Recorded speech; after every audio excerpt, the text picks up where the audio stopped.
All right, I think we are live, man. Yep.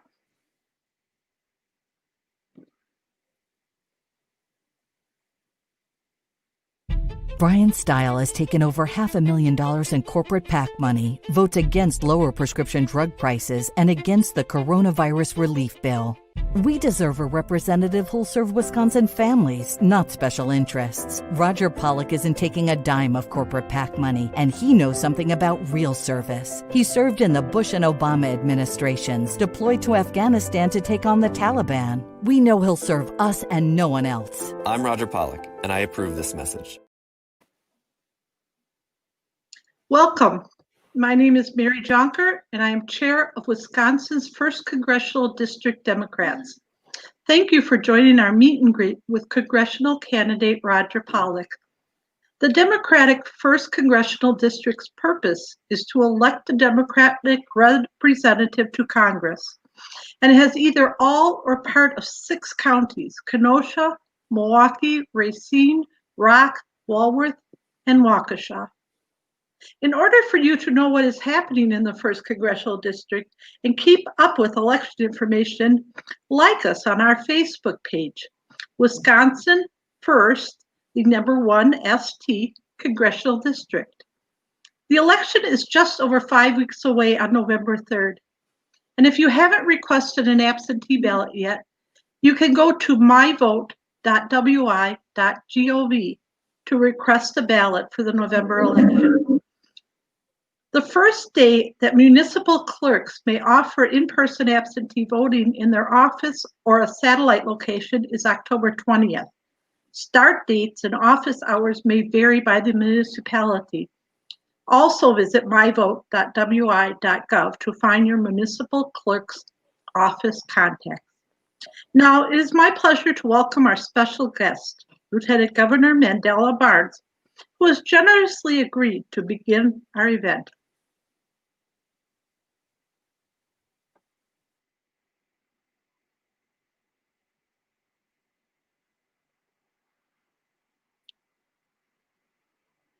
Principles of equity and sustainability. Hey, what's up, everybody? And Roger, want to thank you so much for having me. I also want to thank you so much for all the hard work that you and your team have been putting in to make sure that we turn the 1st Congressional District blue. I'm Lieutenant Governor Mandela Barnes, and I'm so excited to talk to you, so excited to join you, so excited to be with you to discuss the importance of our state in the upcoming election. I know that you all get it, and I know that you all understand why the 1st District is so pivotal to our success this November. Now, I got my start as an organizer, as many know. So organizing and having the chance to meet with people is what gives me energy, and it's what gives me hope. We have to somehow keep that same energy while organizing virtually. It's not easy, but I know that we can do it. And we also know that that energy cannot just be focused on how bad the president is or how bad the current congressman in the 1st Congressional District has been. That energy has to be focused on each candidate's vision. Now, in the last year and a half as your lieutenant governor, I've taken moments and most of my time actually to focus my office on the 2 core principles of equity and sustainability. That means we have to work to embrace the science. That means we have to listen equally to the concerns of people in all 72 counties. And it also means that we have to fight together for Wisconsin, where every child has a fair shot, regardless of their zip code. And from day one, our administration has worked to prioritize these principles. And I'm also confident that Roger shares a belief in at least 1 or 2 of these principles, not all of them. And I look forward to having the opportunity to work with him once he becomes the next congressman, once he becomes Representative Polack. We need this. We need partners in Washington to help us carry out an agenda for working people. The people of this district haven't had a representative on their side for far too long. And Roger has proven out throughout his entire life his willingness to sacrifice for others. And I know that he will proudly serve the 1st Congressional District with dignity and decency. This is exactly what we need. And we know that he'll fight for clean and renewable energy for everyone. He'll advocate for basic human rights like healthcare access. And he'll also push for good paying jobs with a livable wage where people will be able to support their families. And will also give an opportunity for so many to move our state forward. But we know that we can only do this work when we do it together. So please, if you're watching, I need you to do everything that you can do to make sure that we elect Roger. I need you to do everything that you can do to make sure that we turn this state blue. The harder the work we put into this congressional district, the greater the benefits we'll reap on November 3rd. Not only will we send Donald Trump packing, we will also elect a new congressman for the 1st congressional district. It's not just you that deserves it. It's the next generation that deserves it. It's for our children. It's for justice. It's for our immigrant communities. It's for so many people who've been dealt a bad hand from government for far too long. So if you're with me, I hope you'll get out there and sprint through the finish line by doing all that you can do to turn this district blue and to keep Wisconsin in good hands.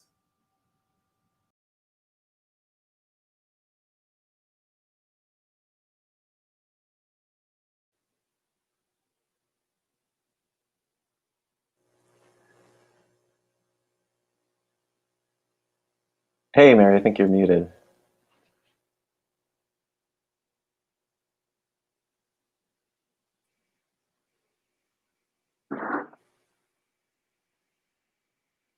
Okay. There we go. Thank you, Lieutenant Barnes, for joining us today and for your kind words and your encouragement.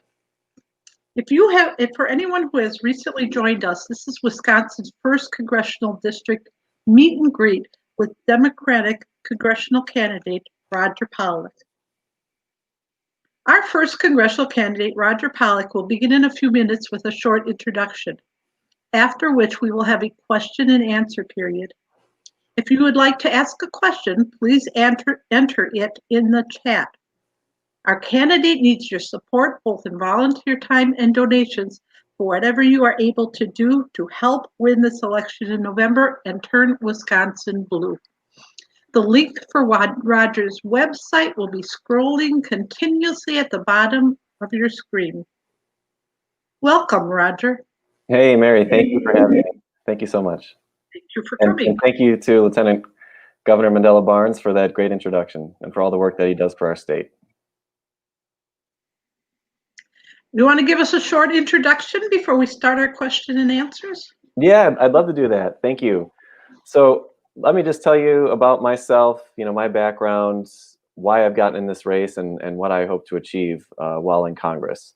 I was born and raised in Racine, grew up in a family that struggled to make ends meet, like a lot of families down here. My mom worked 3 jobs when I was a kid to keep a roof over our heads, and my dad, who used to be a UAW member, United Auto Workers of America, who worked on the line at J.I. Case making tractors, dealt with substantial mental health issues that kept him out of work for periods of time and most of my childhood. And so, like I said, my mom worked 3 jobs to provide for our family. We got by off of government assistance, and I have distinct memories of being a young child in downtown Racine, waiting for powdered milk and cheese from the government to help make ends meet. And those are memories, that I'd like to have less of America and less of Wisconsin experience. And that's a big motivator for me in getting in this race, is making sure that there is a strong middle class that is represented in Congress, and that will be fighting to bring people from lower income families up into that middle class. And so from my childhood, I ended up going to University of Wisconsin-Madison. I graduated from there, and I joined the intelligence community, where I worked to stop funding to terrorist organizations in Asia. And I deployed to Afghanistan for almost 2 years, working to stop funding to the Taliban and working on major corruption initiatives in the country. I sat face-to-face with Taliban detainees, worked very closely with the U.S. Department of Justice, Afghan law enforcement agencies, the FBI, most of our federal agencies, and worked shoulder to shoulder with soldiers, sailors, airmen, and Marines that I was working with to protect our country and make sure that our troops got home safely. I came back from my experience in Afghanistan, realizing the importance of rule of law to society, and went to law school at night. I went to law school while continuing to work during the day, put myself through law school with the help of student loans.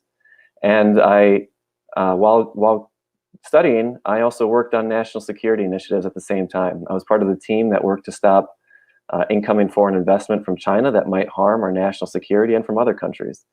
And I was also part of the team that implemented the nuclear agreement with Iran to make sure that Iran wouldn't get a nuclear weapon. This is something that the Trump administration certified was working. Iran was abiding by its agreements under the agreement, but despite that, the Trump administration pulled the United States out of that agreement, and I would be fighting in Congress to make sure that the next administration re-engages in that and works to keep our country safe. I worked at a law firm for a few years, watching the direction of our country under this leadership, and the disappointment in not winning this seat when Paul Ryan retired made me take a hard look at myself in the mirror and what I want to achieve for me, for my home community, and for my country. And that led me to announcing my candidacy for this race. And we've run a strong race so far.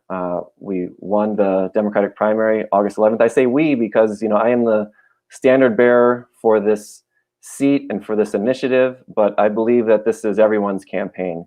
And we are only going to get this done with the support of everyone.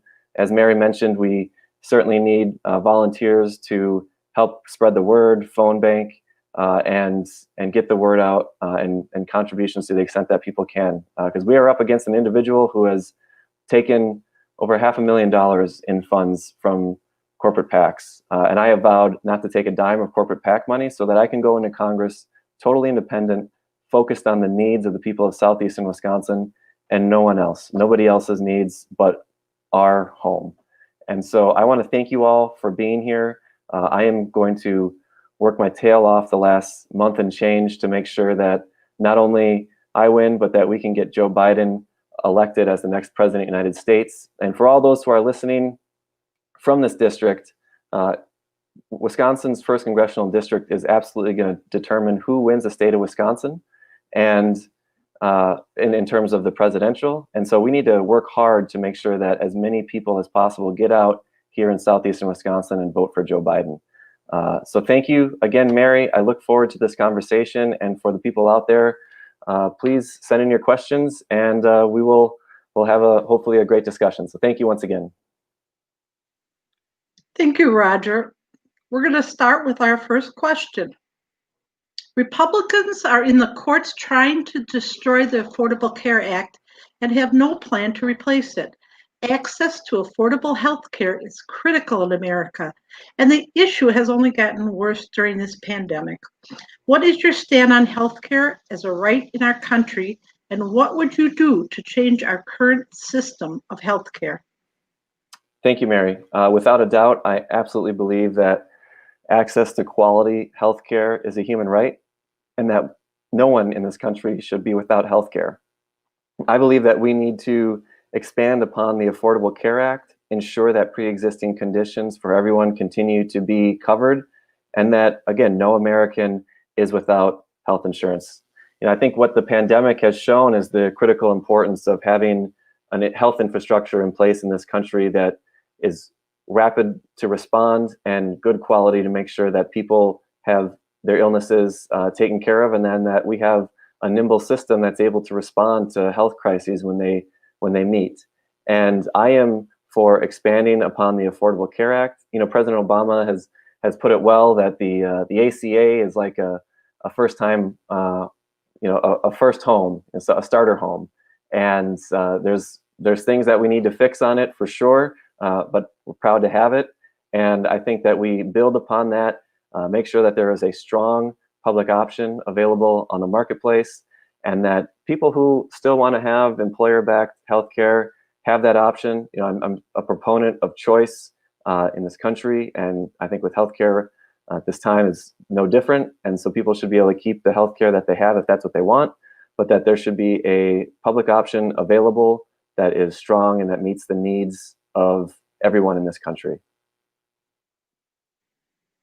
Thank you, Roger.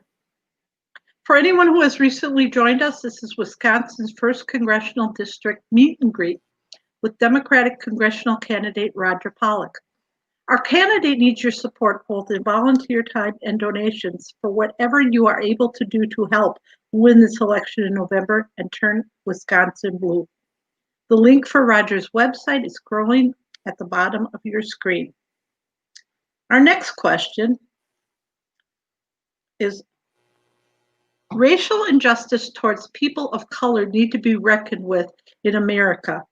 In the aftermath of the Kenosha shooting of Jacob Blake, what will you do to address systematic racism in our district and in our country? Thank you for that question.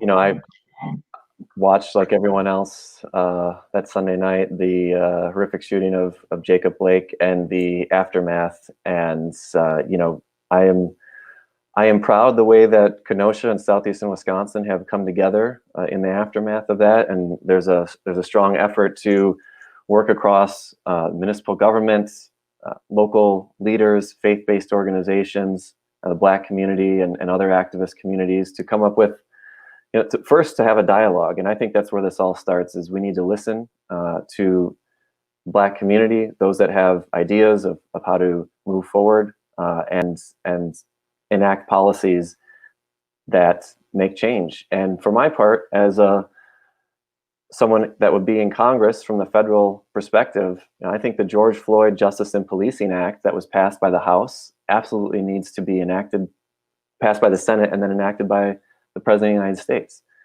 That bill has a number of provisions that would take a lot of positive steps forward in terms of criminal justice reform. It bans the use of chokehold. It re-examines use of force standards.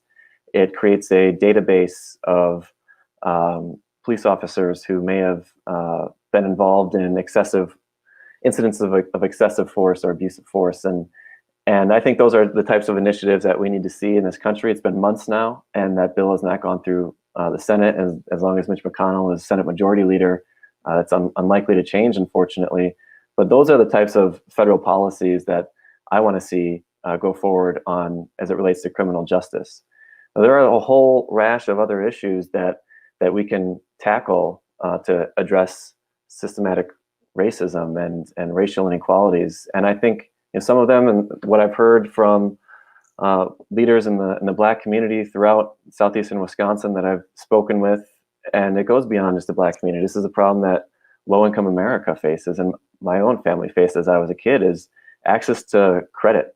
I think we need to, we need to expand homeownership in this country and in the Black community, and access to small business loans as well, and entrepreneurship.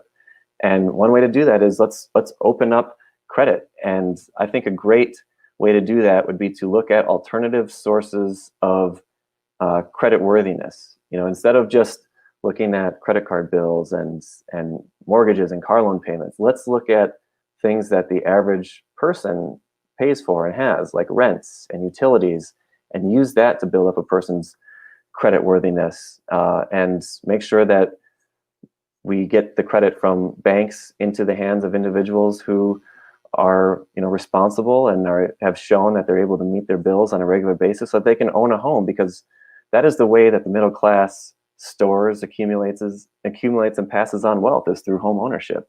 And I want to encourage that as much as possible in the Black community and in lower income communities as well. And the idea also that let's encourage entrepreneurship and small business ownership in the Black community as well, and do that through the same type of increased lending. And I think those would be, in addition to the criminal justice reform that I spoke about. I think there's a huge wealth gap problem, and I think home ownership and small business, being involved in the economy through small business ownership, would be a great way to begin tackling that. Thank you, Roger. If any of our listeners would like to ask a question, please enter it in the chat. I will say, one more thing, Mary, Next that question. I think we should address on this is the fact that, over the late last week or over the weekends, the Wisconsin GOP held a rally in Waukesha and had Kyle Rittenhouse's mother there, and standing ovation for her. And I just think that is that's a terrible sign of where party leadership. I know Robin Voss is there. I've heard that Brian Stile is there. I haven't confirmed that. But the fact that we have people applauding mother who brought her son over state lines, knowing that he was going to have a weapon at the age of 17, who ultimately engaged in the shooting deaths of 2 people and serious injuring of another person. I mean, that should really turn people off to the policies that party is pushing forward. Thank you. If a pandemic hit once, something like it can happen again. In Congress, how would you protect our constituents from potential financial disaster?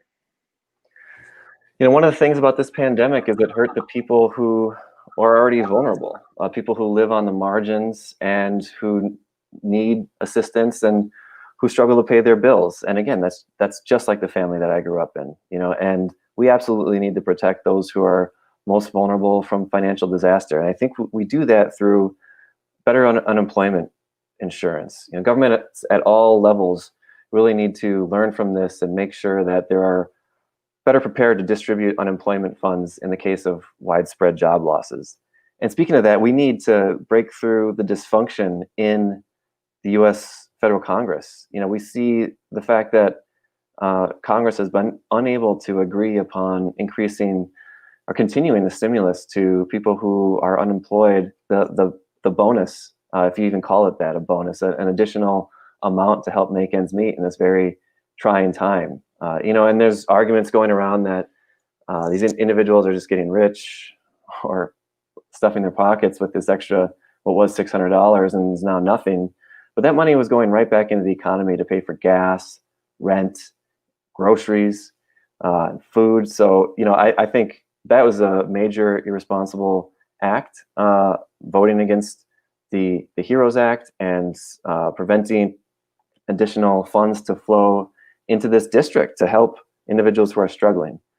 The other lesson learned, I think, is that the PPP loan assistance that was given to businesses, the distribution of that was totally unhelpful to small businesses. The fact that small businesses had to compete with large corporations and they were fighting for the same pot of money, and outmatched in terms of the quickness with which they could fill out those applications and get in line. I think we need, if there's ever an instance like this again, we need to make sure that small businesses have their own line to go into and that they are not fighting over the same resources as large corporations. And we do that by having criteria in place that would make someone clearly a small business that would be able to benefit from this. And so we need to make sure, of course, that we have a healthcare system, as I said before, that is high quality, low cost, and is available for everyone, so that if the next pandemic does hit, there's no question that people are going to have their health needs covered. Differences between you and your opponent, Brian Stile? Say that again. Sorry. What are the differences between you and your opponent, Brian Stile? Oh, they're numerous. Yeah, I mean, from a policy side, first, Brian Stile, as I've said, he's taken over $500,000 from corporations. He votes in their interest over individuals in southeastern Wisconsin. And let me just say this: I am not against corporations as just a blanket matter. The United States became the greatest country in the world by workers and corporations coming together to build things and to innovate. And we need to have policies in place that continue to let corporations innovate. But where I draw the line is having corporations take precedent over individuals. And we need to always keep in mind, the people, as a member of Congress representing southeastern Wisconsin, it's the member of Congress's job to keep the people of southeastern Wisconsin first and foremost in his mind, and not corporations. I'll also say our upbringings are very different. I come from a family that, as I said, struggled to make ends meet, and so I can identify with people who are living paycheck to paycheck because I grew up in one of those families. Brian Stile grew up in a well-connected, wealthy political family, and didn't have to struggle to get to where he is. I scratched and clawed to get to where I am today, and I'm proud of the work that I did. And I think I am an example of the American dream coming true. Coming from a family that literally lived paycheck to paycheck and was, wondering how the next year might unfold, to, succeeded, served our country, which is another huge difference between Brian Stile and me. I have a decade of service to our country in the intelligence community and other policy roles in our country. I served abroad in a war zone for almost 2 years with our men and women in uniform. And so I think that's a huge difference. Is, I have a prior commitment to our country. I love our country and believe that it is the greatest country on earth. And that's why when the opportunity was given to serve our country overseas in a war zone, I jumped at it. And, I extended my deployments multiple times to stay there for over a year and a half to get the mission done. Okay. This is Wisconsin's first congressional district meet and greet with Democratic congressional candidate Roger Polack. Our candidate needs your support, both in volunteer time and donations, for whatever you are able to do to help win this election in November and turn Wisconsin blue. The link for Roger's website is scrolling at the bottom of your screen. Our next question is, what are your plans, if elected, to establish strong and clear progressive policies that can grow the economy for our working and middle-class people, such as investing in manufacturing, public transportation programs, creating a clean energy and clean water economy, promoting the use of non-fossil fuel power, and increasing internet access? That's a lot there. Yes. Every one of those things are hugely important and important to growing the middle class. We have Donald Trump and Brian Stile, who campaigned on promises of infrastructure improvement in Wisconsin and across the country. And Donald Trump has held these infrastructure weeks to promote the investment of infrastructure. Well, I haven't seen that reach southeastern Wisconsin. We need to make sure that southeastern Wisconsin is prioritized in getting infrastructure funds here. And we need to do that by, I think there needs to be a large infrastructure bill that supports renewing our roads and our bridges and building the 21st century infrastructure to build jobs and create a new economy in this area. I believe that if given the opportunity, the people of southeastern Wisconsin can compete with anyone around the world, and we've shown that. And I've said this before. We've shown that for almost 200 years in this area, and we've been great farmers and manufacturers. And we need to now, with the support of the federal government, move forward into the next phase of our economy.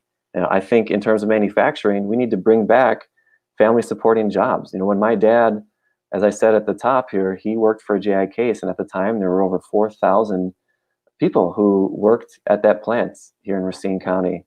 And today there's less than 10% of that, or about 10%, about 400 employees. It's a huge drain on jobs that has gone away. The GM plant in Janesville, one time it employed 7,000 people. That's gone. And so we need to set up southeastern Wisconsinites for success and bring in additional, manufacturing jobs to this area. And we do that, I think, by a combination of things. And this is directly, in my view, related to education. We need to have programs in place that create the next generation of workforce in this area. We have tremendous human capital in southeastern Wisconsin, and we need to have access to tech schools and vocational schools that train up, again, the next generation of workers in the new technology to compete and to attract jobs and companies into this area. And we haven't seen that from Brian Stile in his first term. Moving to public transportation, I absolutely agree that we need increased public transportation throughout the first congressional district. It accomplishes multiple things. One, that's going to be good family supporting jobs here, and I view it. And two, it allows people to move more quickly to further away locations for work. And so I know that there was a study in the late 90s looking at rail from Kenosha, Racine, and into Milwaukee coming up from Chicago. I think we should re-examine that and see, whether we can push forward with that. And I think I would also support legislation that calls for an adoption of electrification of cars on our grid to support that, and that we have cars that take carbon out of the equation, and that we construct this electric vehicle charging network to do that.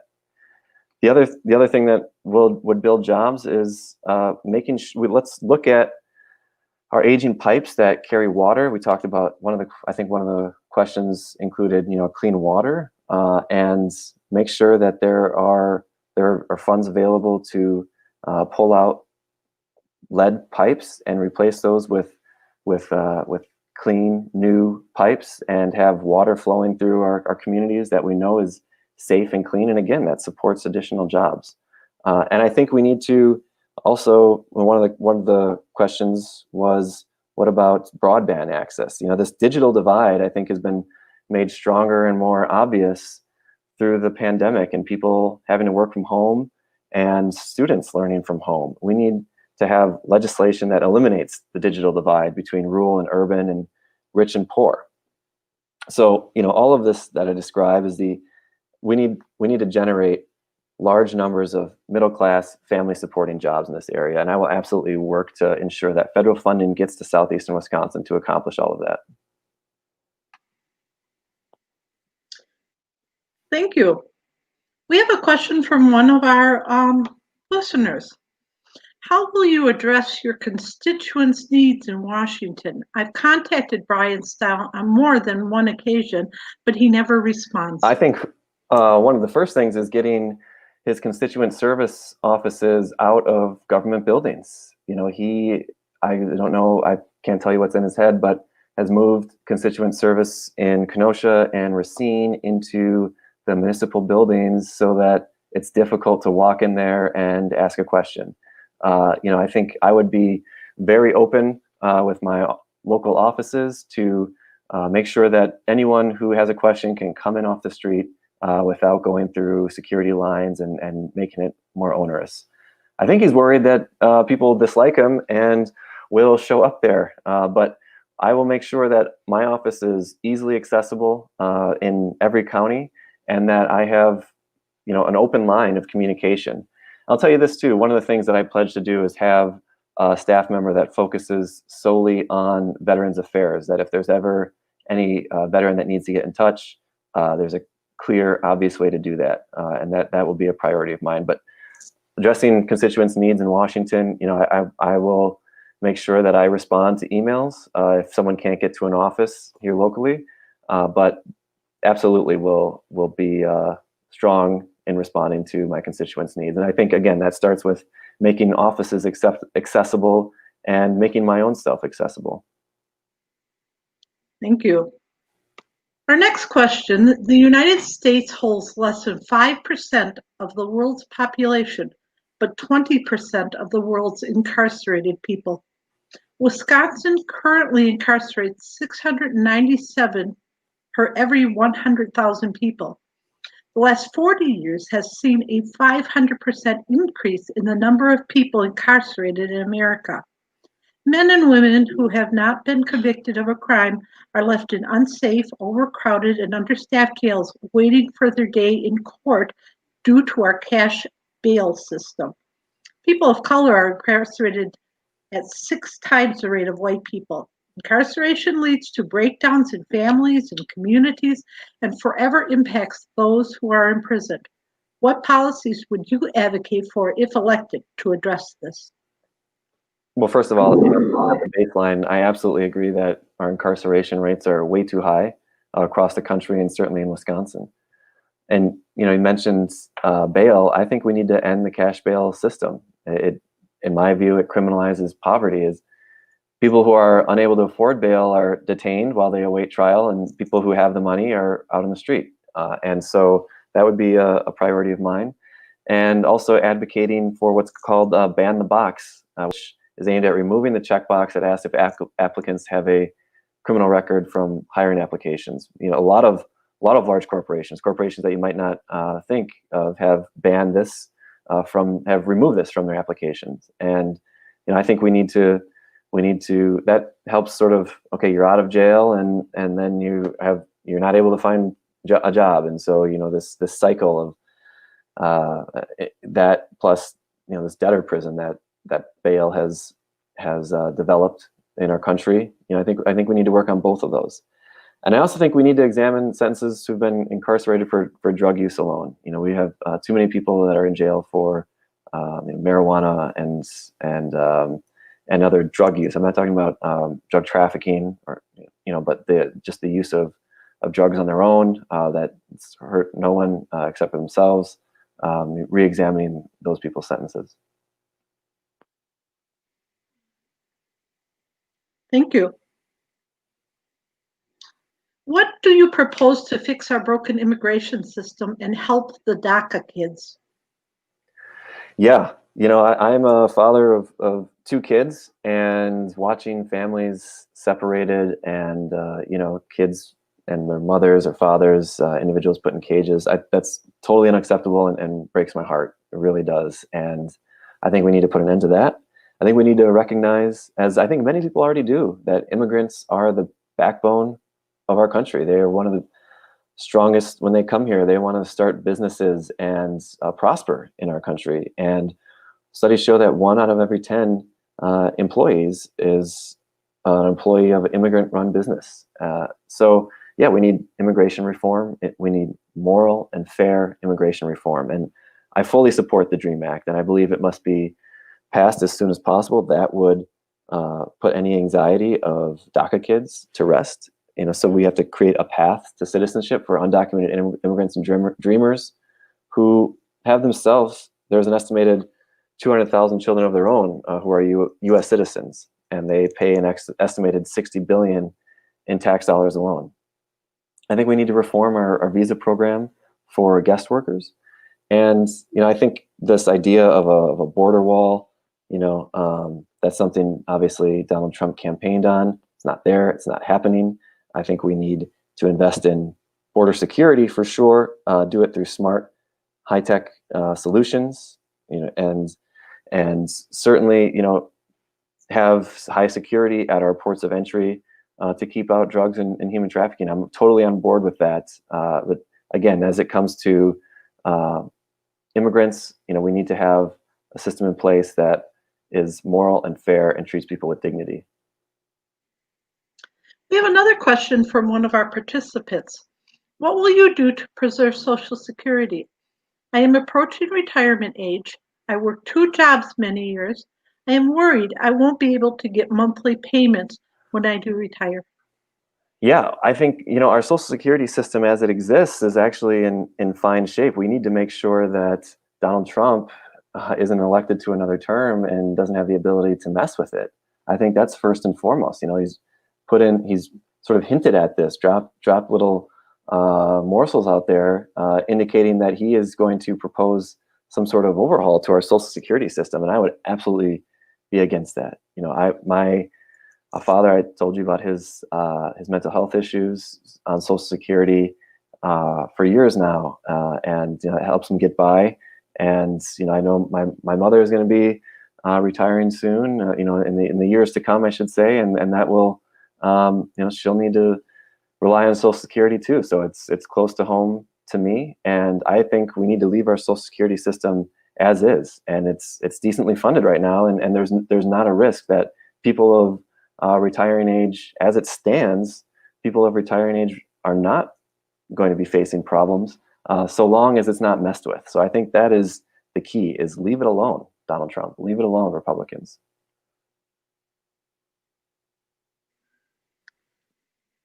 Gun safety is a critical to the future of our children, our communities, and our country.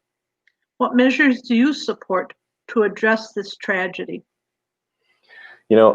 Obviously, gun violence is one of the most significant crises faced by our country today. I've been endorsed by Moms Demand Action, which is a group of moms that come together to push forward sensible changes to gun laws. And let me say that I served overseas. I know what it's like to come under fire and shelter in place and be fearful of my life. And the fact that there are people in our country who are of school age that are simply sitting there studying and experience that type of fear and worse, because I obviously signed up for it and knew that that was a strong possibility. A kid in school should not have to fear for their lives, and sensible gun regulation would do that. And I am totally a proponent of that. No one in the United States should have to fear for their lives while in school,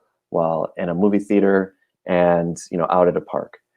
And let me also say, I have an absolute appreciation for the place of guns in American culture. When I was in high school, I used to pull skeet and trap at Winchester Gun Club up by the I-94, and I think that's a great culture, and I understand why people enjoy shooting guns and hunting and shooting skeet, but we can't conflate those two things, and I think we do need to enact sensible changes so that we have a system in place where individuals can't get around loopholes that are in place related to the number of days for a background check, or the loophole around gun shows. Those are just two examples that I think could easily be addressed and would make a difference in our country.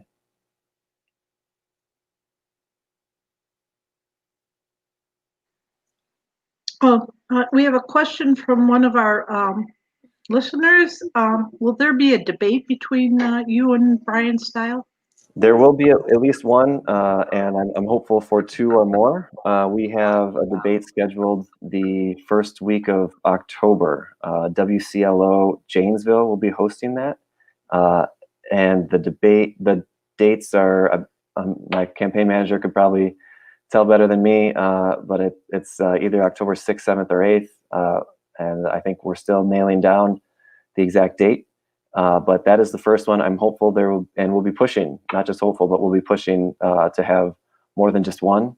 And Brian Stile, the date of the primary, August 11th or August 10th, said that he wanted to have at least two debates, one on the east and one on the west side of the district. And I believe that he has a lot to answer for his constituents, and will be pushing to have as many debates as he possibly can.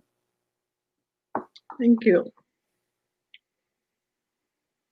Rural Wisconsin has been devastated over the past decade, and it has only gotten worse with the pandemic and tariff wars. Rural voters in the first CD are discouraged and feel that politicians are not helping them.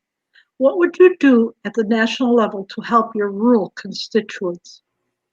Yeah, I understand why they're frustrated. I think our district has been burdened by its legacy of working to build our country, and that is on the rural side through farming and production of food, and in the urban side and the manufacturing. And I think we need to have policies in place that acknowledge the sacrifice that our rural Wisconsin has done for our country. And I think we need to have policies, trade policies, that that work for American farmers and work for Wisconsin farmers. We need to have, there's a policy in place, if you even call it that, these trade wars that Trump is engaging in with tariffs with China. I think our farmers have paid a heavy toll for that, and we need to stop that and have trade policies, again, that work for American farmers and work for Wisconsin farmers. And we need to have systems in place. I mentioned the digital divide that our country is facing. We need to make sure that rural southeastern Wisconsin, has the broadband they need to access all of the resources that are online and available to farmers. And I think there's also initiatives to promote increasing ethanol and the next generation of biofuels. And I think that would be a huge boon for farmers in southeastern Wisconsin, is greater output of corn and other crops that help